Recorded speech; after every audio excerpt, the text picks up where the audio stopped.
You are not doing yourself any favors if you neglect the section of the exam that has the greatest number of questions, which is reading comprehension.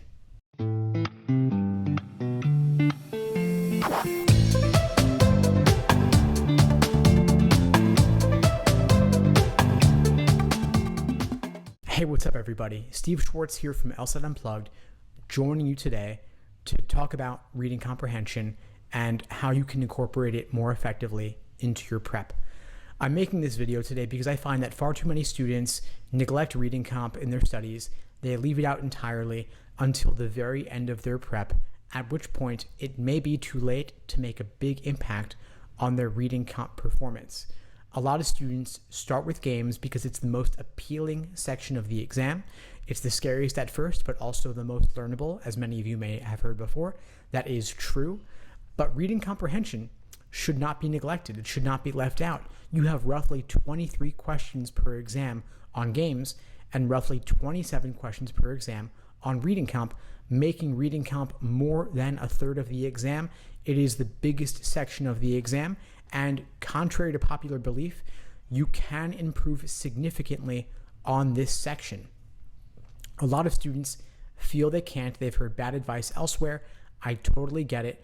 Yes, your reading abilities are somewhat fixed by this point in your life. You've been reading for probably 20 plus years or so, and so you may feel that your habits are too deeply ingrained to make a significant impact at this late stage. I'm here to tell you that is far from true, could not be more wrong.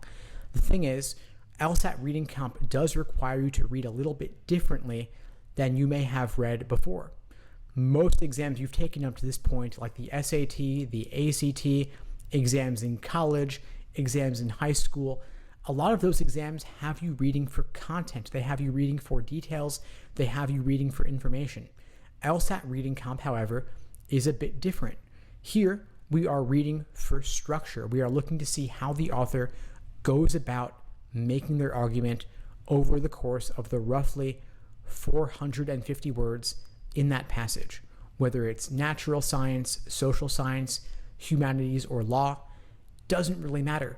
We're looking simply for what is the author's opinion, what is their main point, the main idea, the primary purpose, how do they organize the passage, how do they lay out the information. You want to note the big takeaways in the form of those main ideas, then the details, supporting examples. You simply want to know where to find that information when you need it to help you solve a particular question. You don't need to absorb and fully digest all of that information on your initial read. So when I say this, how does that change your approach to reading comp? Hopefully, it allows you to consider the possibility that you've been approaching LSAT reading comp inefficiently, and your fear of this section may be unfounded, I hope. You could take half of the roughly 400 released LSAT reading comp passages and just read them casually and then note the main idea. I say 400 passages because there are roughly 100 released LSAT prep tests, 93 of which are numbered at the time of this recording. And so if you take exams 1 to 50 and you just read the passages, it could be bathroom reading, beach reading, reading to help you fall asleep, I don't care what it is, but read those passages and note that those are structured very differently from what you would read in, say, The Economist or Scientific American or the New York Times or any of the articles linked in Arts and Letters Daily, for example. These passages are written by LSAC.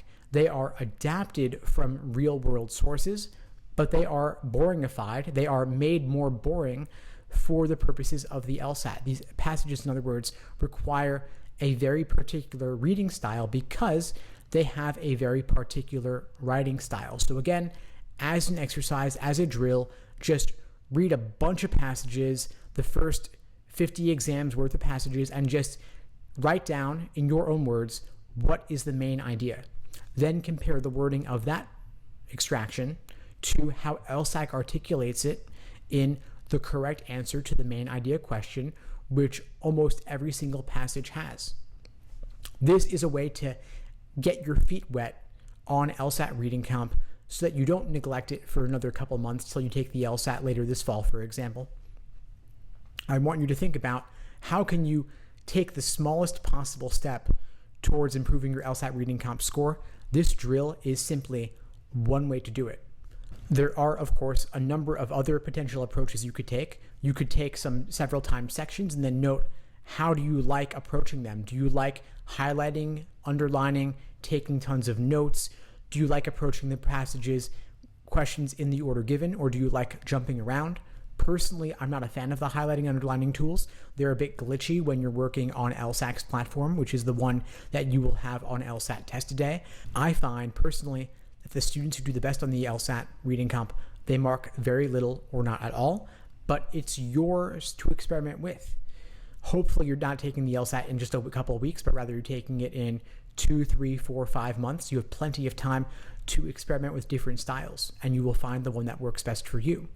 So take some time to play around with the optimal reading comp approach for you, but whatever you do, don't neglect reading comp entirely. Again, it's the biggest section of the exam. All sections are important, all questions are important, and with 27 out of roughly 75 questions, you cannot leave this one until the last minute or the last week before the exam. Anyway, folks, I hope you found this video helpful. If you did, please do me a favor, like the video, leave a comment, and subscribe to the channel if you haven't done so already.